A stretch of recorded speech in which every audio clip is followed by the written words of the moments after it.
Ina mange lira, sugoti di mange, sugoti mange, ifayam kola. Ina mbara, adama dita, ira batu, ira kolong, ira suzira birabe, fangeki, kanemera, wala wona watna ki, nemena nguruma, sumba gbatama, bitneira, na barka meheri, alrafi, dune ben langrima, rafi adama di benma, rafi mofama. Walma rawali barduba rakai alagai fang ya Allah ya Rabbi furnyare alagai poira gidi nagi na dunia umma alagai dansera alagai miskini mali alagai mali rabba dunia umoni alagai fanyi famali alagai loni fi inema abada margi ifaji fi fainara ha ikika hayu kai la mana ulama nara ko para o karansa tau inara we yang biyen na mutu mari na mandera ko ngos na kana fa asowe. Alors cette question qui concerne la pensée et le verbe dans le laga de la civilisation Wakara et de la connaissance de la croyance Wakara, c'est que la pensée, elle est humaine. Le verbe est divin. Sur les sous-sous, le verbe est divin. La pensée, elle est humaine. Dieu ne pense pas. C'est l'homme qui pense. Dieu est au-delà de l'intelligence humaine. Il faut faire comprendre que Dieu, c'est du verbe. C'est pourquoi les sous-sous ont accordé une importance capitale au verbe. Vous pouvez, par exemple,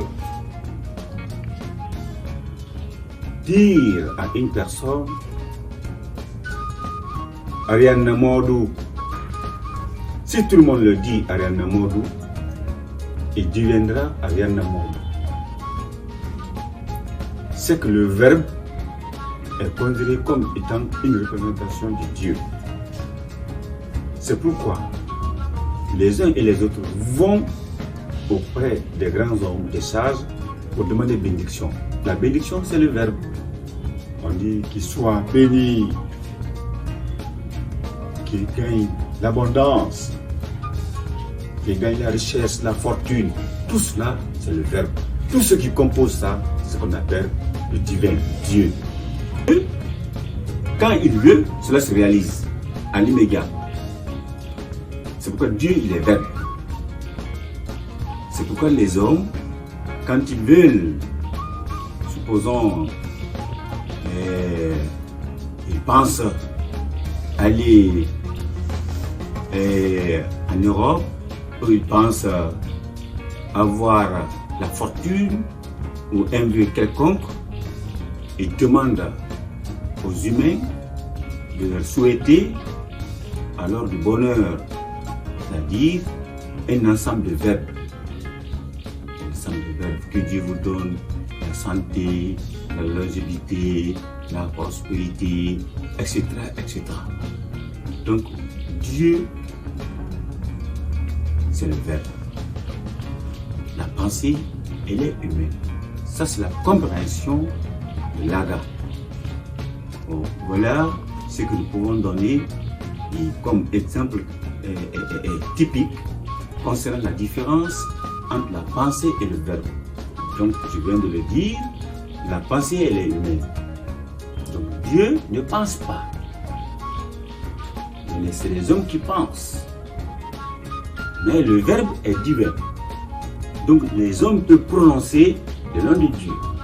À travers comment? À travers le verbe. Parce que Dieu lui-même, c'est le verbe.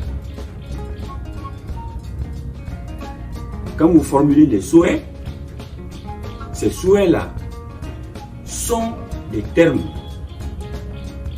qui sont accompagnés par des sons.